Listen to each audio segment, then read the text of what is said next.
"You don't scare me, old man." That's what the gang leader said. As the cafe went dead silent, the old man didn't argue, didn't stand. He just tapped the table 3 times, paused, then 2 more. A beat of silence. Then he took a sip of coffee. 2 hours later, 4 Humvees crossed the state line. No markings, no sirens, but every man inside carried the same tattoo, Foxtrot 6. And when they reached the town square, they asked one question. If you believe silence still has a command presence, comment respect below. Madsen Creek hadn't changed much in 40 years. Main Street still had the same 5 stoplights. The courthouse clock still ran 3 minutes fast, and William Walter Madsen, 74, still occupied the same corner booth at Lakeside Diner every morning between 6:30 and 8:15. The locals knew him as that quiet guy who reads newspapers with black coffee. Some guessed he was a retired teacher. Others thought maybe an accountant. No one knew for certain, and Walter never corrected them. His weathered hands turned the pages of the Tribune with methodical precision, his reading glasses perched low on his nose.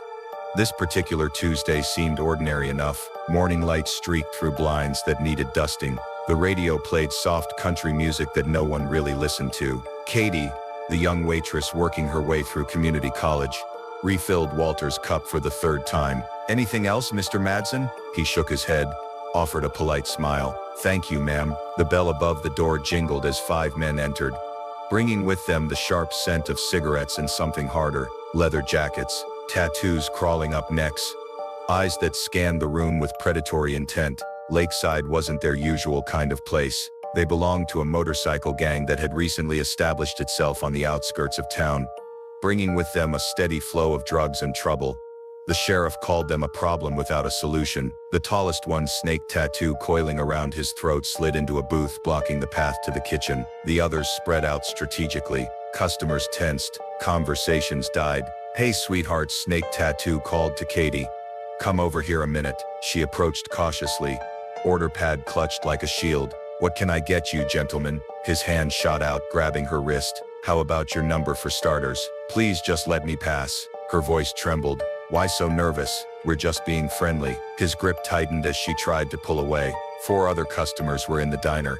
An elderly couple quickly paid their bill and hurried out. A businessman stared intently at his phone. No one moved to help. Walter Madsen carefully folded his newspaper. He set it aside and placed both palms flat on the table. His expression hadn't changed, but something in his posture shifted, an almost imperceptible straightening of the spine. Without looking up, his right hand curled into a loose fist, then deliberately tap, tap, tap, pause, tap, tap. The sound was soft, unobtrusive, meaningless to almost everyone in the room. But in the kitchen doorway, old George Rennick, who'd been cooking at Lakeside for 30 years, froze. The spatula in his hand trembled slightly as his eyes locked with Walter's.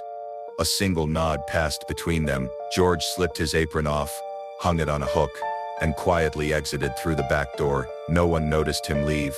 No one noticed the pattern of Walter's tapping. No one understood that a countdown had just begun. "I said, what's your name, sweetheart?" Snake tattoo pulled Katie closer, knocking over a sugar dispenser. "Katie," she whispered. "My name is Katie. See, making friends already."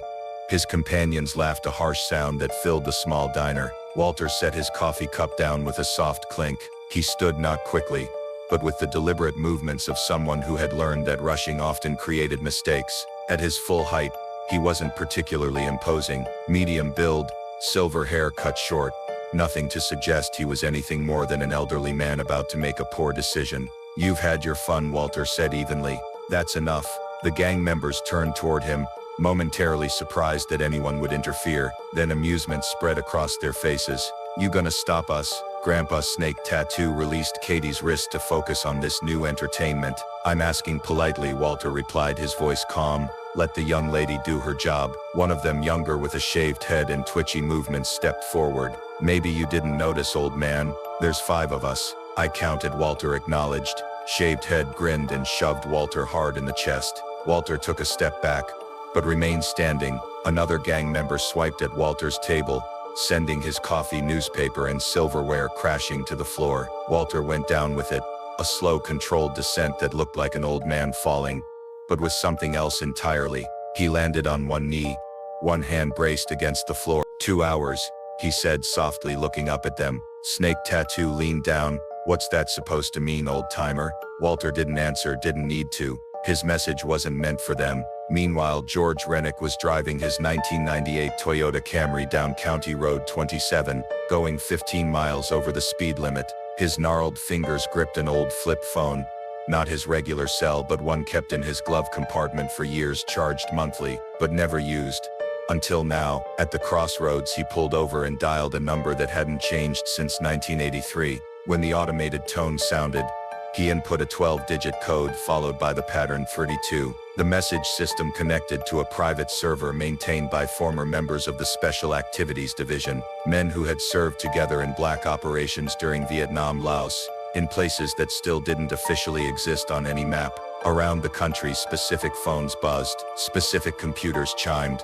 A code that hadn't been activated in 42 years suddenly appeared on secure screens. Foxtrot 6 Echo Table, 2 hours, threat active. In 3 different states, men in their 60s and 70s moved with surprising speed. Weapons were retrieved from hidden safes. Vehicles were fueled. No questions asked. No confirmation needed. The system had been built on absolute trust. If the signal came, it was legitimate. If one of their own needed help, nothing else mattered. Back at the diner, the situation had deteriorated. The gang had taken over the place, helping themselves to food, harassing Katie whenever she passed. They'd forced the cook to make them breakfast, unaware that the man flipping their eggs wasn't the regular cook at all, but a dishwasher pressed into service. Walter sat quietly in a different booth, where they'd allowed him to remain after their initial amusement wore off. He didn't speak, didn't make eye contact, just occasionally checked his watch. "What's so interesting about the time?" Old Man Snake Tattoo called out. "Got somewhere to be?" "No," Walter answered truthfully. "But they do." The gang leader frowned. "Who's they?" Walter didn't answer, just took a sip of the fresh coffee Katie had brought him. 1 hour and 45 minutes had passed since the signal. George Rennick sat at a truck stop 20 miles away watching the entrance to the town. He'd made the call, done his part. Now he waited, wondering if he'd imagined that old training, if those men were even still alive, if anyone would really come. Then he saw them. 4 black Humvees, civilian models, but unmistakably military in their precision driving and perfect formation. No markings. Windows tinted dark, moving at exactly the speed limit. George exhaled slowly, tears welling in his eyes. "My God," he whispered, "they actually came." If you believe some networks never sleep, comment respect below. Exactly 1 hour and 58 minutes after Walter's signal, the convoy entered Madsen Creek's town limits. They drove past the welcome sign, past the Presbyterian church, past the high school where Friday's football game was advertised on the marquee. Local residents stopped to stare at the unusual sight. 4 identical vehicles moving with military precision through their quiet streets. Inside Lakeside Diner, no one noticed the approaching vehicles. The gang had settled into a lazy arrogance, having claimed the restaurant as temporary territory. They'd forced the frightened cook to make them a second round of food. Katie moved between tables with red-rimmed eyes, careful to avoid their reaching hands. Walter Madsen sat upright in his booth, hands folded on the table. His coffee had gone cold, his eyes fixed on the clock above the counter. 2:82 a.m. Then the rumble of engines, the squeal of brakes applies simultaneously, 4 doors opening and closing in perfect sequence.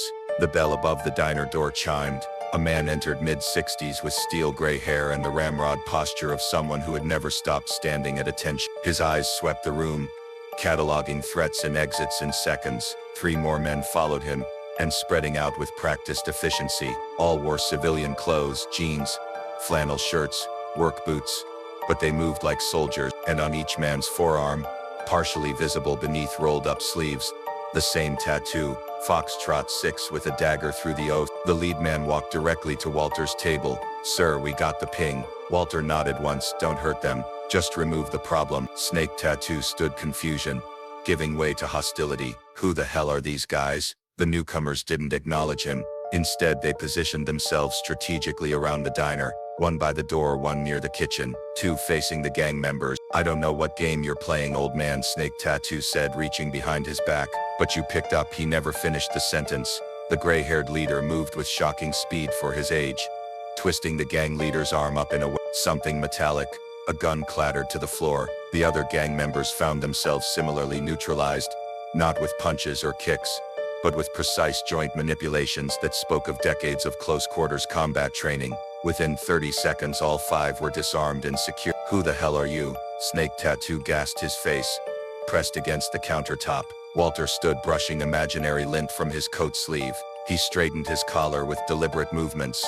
Someone who stopped warning people a long time ago, the leader of the Foxtrot team, a man whose military ID once listed him as Colonel Thomas Ridge before his service record was redacted from official databases, nodded to Walter. "Extraction plan, sir. County line. No permanent damage." "Understood." One by one, the gang members were escorted to the waiting vehicles. No handcuffs were visible, but none attempted to escape. Something in the cold professionalism of these older men communicated a clear message. Resistance would be unwise. Sheriff Neil Carter arrived 15 minutes later, lights flashing to find a perfectly normal diner scene, coffee being poured, breakfast served. Walter Madsen reading his newspaper. "Got a call about a disturbance," the sheriff said, looking confused. Katie, the waitress, smiled. "No disturbance, Sheriff. Just some customers who decided to leave suddenly. Thought I saw some bikers' motorcycles out front earlier. They left them," Walter commented without looking up from his paper. "Someone will collect them later today." The sheriff frowned. "That's unusual." Walter turned a page. "So is harassing waitresses before 9 in the morning." Something in Walter's tone made the sheriff decide not to press further. He tipped his hat and left, unable to shake the feeling he'd missed something significant. By sunset, the Humvees had crossed back over the state line. The gang members were deposited at a bus station 2 counties away with a clear understanding returned to Madsen Creek and the next extraction would be permanent. Their motorcycles appeared in the police impound lot the following morning with proper paperwork citing parking violations. No one asked how they got there. The Foxtrot 6 team dispersed back to their civilian lives. A hardware store owner in Pennsylvania, a fishing guide in Michigan, a community college instructor in Ohio, and a retired park ranger in Kentucky. Their phones returned to silent mode, waiting for a call they hoped would never come again. The following week, Lakeside Diner reopened after what the owner called minor renovations.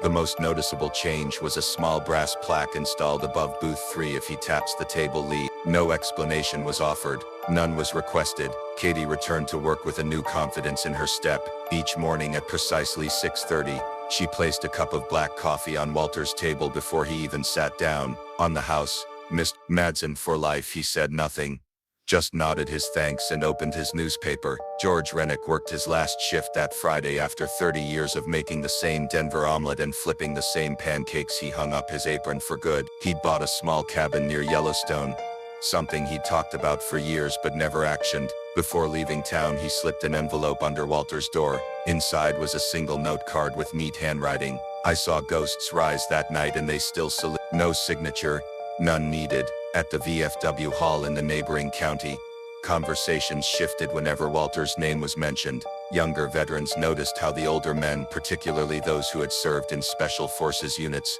would lower their voices to near whispers. Fragments like Foxtrot 6 and Echo Protocol occasionally drifted across the room. When directly asked, these men would simply shake their heads. Just old war stories, they'd say, nothing worth repeating. But their respectful nods when Walter occasionally visited spoke volumes. The motorcycle gang never returned to Madsen Creek. Rumors spread that they'd relocated to another state entirely. The local drug problems that had been escalating suddenly ebbed. The sheriff attributed this to his new enforcement policies and no one contradicted him. Walter's life returned to its comfortable routine: morning coffee, newspaper, occasional fishing trips. He declined 3 interview requests from military history researchers and one from a true crime podcast that had somehow caught wind of the diner incident. His neighbors noticed only one change every now and then. Other older men would visit. They never stayed long, never made noise, but their cars always had out-of-state plates. And they always treated Walter with a deference that bordered on reverence. And sometimes when the diner was particularly busy or when strangers with hard eyes and bad intentions wandered in, Walter would casually tap the table in that same pattern. Tap, tap, tap, pause, tap. Not because he needed help, but as a reminder to himself and a warning to others that some networks never go offline. Some brotherhoods never expire. Some men never needed a uniform to command respect. In a world of shouted threats and online aggression, Walter Madsen had mastered the most powerful force of all: silent authority. Subscribe to Steelheart Stories if you believe some men never needed a uniform to give a command.